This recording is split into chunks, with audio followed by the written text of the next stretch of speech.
Ibrahimpatnam municipal కౌన్సిలర్ల సన్మాన సభలో BRS working president KTR పాల్గొన్నారు. ఇప్పుడు లైవ్ చూద్దాం. ఇవాళ ఇంకొక 16,000 ఎకరాలు మీ దగ్గరికి వెళ్ళి తీసుకుంటా అంటున్నాడు. మొత్తం 30,000 ఎకరాల్లో ఏదో చేస్తా అని చెప్పి గ్రాఫిక్స్ తోని ఏఐ తోని బొమ్మలు చూపెట్టి టైంపాస్ చేసుకుంటూ గడిపేస్తా ఉన్నాడు. 2.5 ఏళ్ళైంది. భూములు ఇస్తాంటివి ఇప్పటి వరకు సమాధానం లేదు. కోర్టులోనేమో ఫార్మాసిటీ ఉన్నదా లేదా అంటే కోర్టులోనేమో ఉన్నదని చెప్తాడు. బయటికి వచ్చేమో వాడెవడో జూ పార్కు పెడితే జూ పార్కు లాంటి మీ ఇబ్రహీంపట్నం ఇస్తారట. ఎవడన్నా మెడకాయ మీ తలకాయ ఉన్నాడు. ఇబ్రహీంపట్నంలో ఎంత ఉంటుందో ఎకరం? ఇప్పుడు ముచ్చర్ల కాడ 2-3 కోట్లు ఉంటుందా? అంటే ఇదివరకు మనం ఉన్నప్పుడు బాగుండే, ఇప్పుడు డౌన్ అయింది అనుకో రియల్ ఎస్టేట్. వాస్తవమేనా? కనీసం 2 కరోడ్ అయితే ఉంటుంది కదా. ఎవడన్నా మెడకాయ మీ తలకాయ ఉన్నాడు 2 కోట్ల విలువ చేసే భూములలో జూ పార్క్ పెడతాడే. 3,000 ఎకరాలు గాయన వరకు అంబానీకి ఇస్తారట. ఆయన వచ్చి ఇక్కడ ఏనుగులు, సింహాలు, పులులు పెడతారట. రేవంత్ రెడ్డి ఎప్పుడు చెప్పుకుంటుంటాడు, నేను నల్లమలకెళ్ళి వచ్చినా ఆ నల్లమలని మిస్ అవుతున్నట్టున్నాడు. అందుకే ఇక్కడ ఒక జూ పార్క్ పెట్టి అప్పుడప్పుడు వచ్చి జంతువులను చూసిపోతా, క్రూర మృగాలను చూసిపోతా అన్నట్టు ఇక్కడ 3,000 ఎకరాలు మీ ఫ్యూచర్ సిటీలో ఇస్తాడంట. ఇదేనా ఒక ప్రభుత్వాన్ని నడిపే పద్ధతి? కోహెడలో 178 ఎకరాలు ఆనాడు పండ్ల మార్కెట్ పెట్టేందుకు కేసీఆర్ గారి నాయకత్వంలో భూమిని కేటాయించడమే కాదు 50 కోట్ల నిధులు కూడా అడ్వాన్స్ గా ఇచ్చినాం. ఇస్తే ఇవాళ ఇక్కడ కోహెడలు ఉండదట మార్కెట్. ఏడుకోవాలి? రాచకొండ గుట్టలకు రామోజీ ఫిలిం సిటీ అవతలకు అన్నట్టు ఆ గుట్టల పైన ఎక్కడో కట్టుకో అన్నట్టు. ఎవడన్నా నిజంగా మెడకాయ మీద తలకాయ మీద ఆలోచన చేస్తాడా? ఇట్లా ఎవరు పోతారు పండ్ల మార్కెట్కు? వ్యాపారులు, చిన్న చిన్న వ్యాపారులు పోతారు. వాళ్ళు గుట్టలలో పోయి దందా చేసుకునే పరిస్థితి ఉంటుందా? అంటే ఎంత అవివేకంగా, ఎంత అనాలోచితంగా, ఎంత రియల్ ఎస్టేట్ మీద యావతోని భూములు అమ్ముకొని ఎట్లన్నా చేసి పైసలు చేసుకోవాలన్న ఆలోచన తప్ప వేరే ఆలోచన లేదు. ఫ్యూచర్ సిటీ చుట్టూ కూడా మొత్తం జరుగుతున్నది భూదందానే. మొత్తం రేవంత్ రెడ్డి గారి అన్నదమ్ముళ్ళు ఆయన బంధువులు మాడుగుల దాకా భూములు కొన్నారు. జయపాల్ రెడ్డి గారి కుటుంబ సభ్యులు, ఈయన బావమరుదులు, ఈయన అన్నలు, తమ్ముళ్ళు మొత్తం గద్దల్లాగా వాలిపోతా ఉన్నారు. ఎక్కడ సీలింగ్ భూమి ఉంటే అది పట్టా భూమి కావాల్సిందే. ఎక్కడ పట్టా భూమి ఉంటే నువ్వు ఇస్తావా లేకపోతే సస్తావా? ఇంతకుముందు అన్న చెప్పిండు, అదొకటి పట్టుకున్నారు.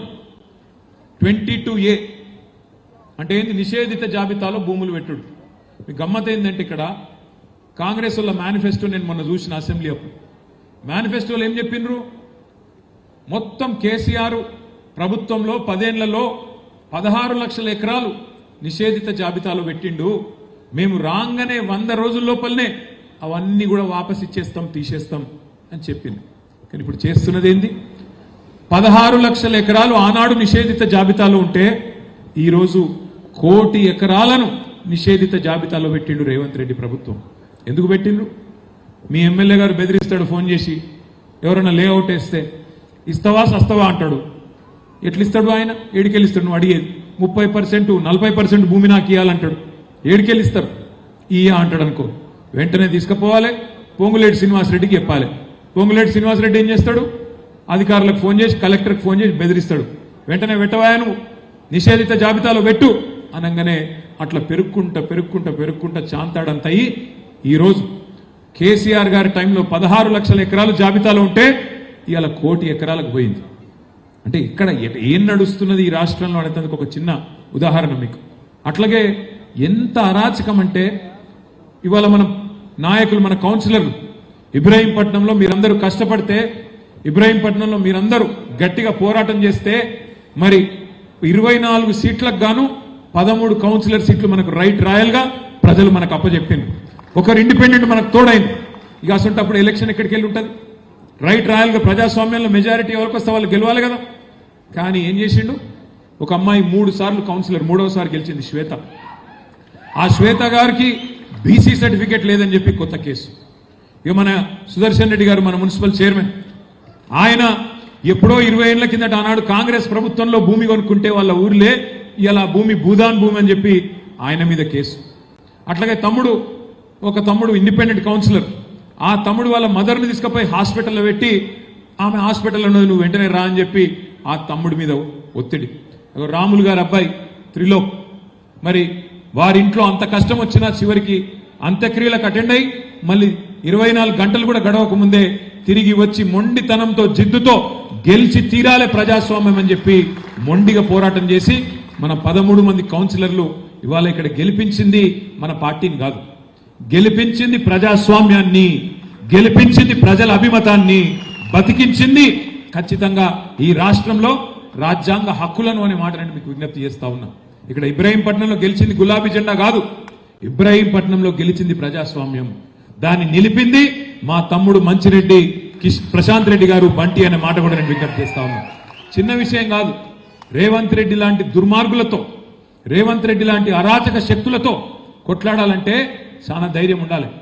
కేసులు పెడతారు, బెదిరిస్తారు, అధికార యంత్రాంగం మొత్తం వినియోగిస్తారు, సామ దాన భేద దండోపాయాలు ఎన్నుంటే గన్ని పైసలు ఆశ చూపెడతారు. మీకు ఇది చేస్తామంటారు, అది చేస్తామంటారు. ఆఖరికి మంచిరెడ్డి కిషన్ రెడ్డి లాంటి నాయకుడి మీద కూడా కిడ్నాప్ కేసులు పెట్టించింది. అయినా సరే ఇన్ని తట్టుకొని దాదాపు 2 నెలల పాటు ఈ ప్రభుత్వం చేస్తున్న అరాచకాన్ని తట్టుకొని నిలిచిన మా కౌన్సిలర్లందరికీ నేను శిరస్సు వంచి హృదయపూర్వకంగా నమస్కారం తెలియజేసుకుంటాను. ధైర్యం కావాలి ఇట్లా కొట్టాడాలంటే. కానీ ఒకటి మాత్రం పక్కా, మన కష్టకాలం అయిపోయింది. 2.5 సంవత్సరాలు ఈ ప్రభుత్వం వచ్చిన తర్వాత మొదటి 2.5 సంవత్సరాలే కష్టకాలం అయిపోయింది. మీరు తొందరలోనే సుఖపడే టైం తప్పకుండా వస్తది. ఇప్పుడు ఎవడెవడైతే నకరాలు చేస్తున్నాడో మీ ఏసీపీ, డీసీపీ, కలెక్టరు, ఇంకెవడో ఎవడెవడైతే నకరాలు చేస్తున్నాడో, నేను ఇప్పుడే తమ్ముడు బంటికి చెప్తా ఉన్నా, మల్లేశన్ అన్నది కరెక్ట్. మనం అధికారంలోకి వచ్చినాక వెంటనే ఈ కసి ఉండదు. ఏమైతుంది అధికారంలోకి రాగానే? రంగారెడ్డి జిల్లాలో అరాచకం చేసినోడు నల్గొండకు పోతాడు అధికారి, నల్గొండలో అరాచకం చేసినోడు ఇక్కడికి వస్తాడు. నేను మీ ఓనే సార్, అట్లా సార్, ఇట్లా సార్ అని మళ్ళీ మనోళ్ళ చుట్టే తిరుగుతారు, నాకు తెలుసు. కానీ మీరు చెప్పింది కరెక్ట్. మన కిషన్ రెడ్డి గారు, మల్లేష్ అన్న ఇద్దరు చెప్పింది కరెక్టే. ఈ కసి ఆ రోజు ఉండాలి అంటే ఇప్పటి నుంచే మనం ఖచ్చితంగా వాళ్ళు ఎవరు, ఎక్కడ ఉన్నారు ఇవన్నీ రాసి పెట్టుకోవాలి. పెట్టుకొని ఒక్కరిని కూడా వదలకుండా వారికి జవాబు చెప్పే బాధ్యత నాది అనే మాట నేను విజ్ఞప్తి చేసుకుంటా ఉన్నా. కేసీఆర్ సార్ అంటే పెద్ద మనిషి, మంచోడు. ఆయన పెద్ద మనిషి, మంచోడు, జీవితం అంతా చూసిండు. కానీ నేను ఇట్లాంటి దుర్మార్గ పాలన జీవితంలో చూడలేదు. నేను కూడా చూసిన, చాలా మందిని చూసినాం ప్రభుత్వాలను. చంద్రబాబు నాయుడు గారిని చూసినాం, రాజశేఖర రెడ్డి గారిని చూసినాం, రోషయ్య గారిని చూసినాం, కిరణ్ కుమార్ రెడ్డి గారిని కూడా చూసినాం. ఆ తర్వాత మన నాయకుడు కేసీఆర్ గారి పరిపాలన చూసినాం. కానీ ఇట్లాంటి చిల్లర ప్రభుత్వాన్ని ఇంత చిల్లరగా, ఇంత అరాచకంగా పేదవాళ్ళ భూములు గుంజుకొని అసైన్మెంట్ భూముల మీద పడి ఇవాళ అరాచకం చేసే అనుముల రేవంత్ రెడ్డి లాంటి ముఖ్యమంత్రిని మాత్రం ఒక చరిత్రహీనుడుగానే చరిత్ర గుర్తుపెట్టుకుంటది. తెలంగాణ సమాజం చీత్కరించే రోజులు తప్పకుండా వస్తాయనే మాట నేను మీకు విజ్ఞప్తి చేస్తా ఉన్నా. మొన్న నేను మా సబితక్క విద్యార్థుల మీటింగ్కి పోయినాం తెలంగాణ భవన్లో. పోతే ఒక విద్యార్థి సోదరుడు మాట్లాడుతూ అన్నాడు, అన్నా చాలా మంది నాయకులు వస్తారు పోతారు, నిన్నటిదాకా ముఖ్యమంత్రిగా పనిచేసిన ఒక నాయకుడు ఆంధ్రప్రదేశ్లో ఇవాళ ఆయన కేబీఆర్ పార్క్ లో నడుస్తుంటే ఆయనను పలకరించినోడు కూడా లేడు అని చెప్తా ఉంటే సబితక్క చెప్పింది, ఆయననే ఎవడన్నా పలకరిస్తాడేమో కానీ రేవంత్ రెడ్డి పదవి కాలంకి దిగిపోయిన తర్వాత మాత్రం కూర్చున్న కుక్క కూడా లేదు, ఆయనకు మాత్రం ఎవడు సల్యూట్ కొట్టేటోడు మాత్రం ఎవడు ఉండడు. ఇది వాస్తవం. ఇది అధికారంలో ఉన్నప్పుడు కొంత ఉంటది బిల్డప్, కానీ అధికారం పోయిన తర్వాత నువ్వు చేసిన అరాచకానికి ప్రజలు సమాధానం మామూలుగా చెప్పరు అనే మాట కూడా నేను విజ్ఞప్తి చేస్తా ఉన్నా. ఇవాళ ఇబ్రాహీంపట్నం అయితేనేమి, ఖ్యాతన్పల్లి అయితేనేమి, ఖానాపూర్ అయితేనేమి 2 నెలల పాటు తిప్పి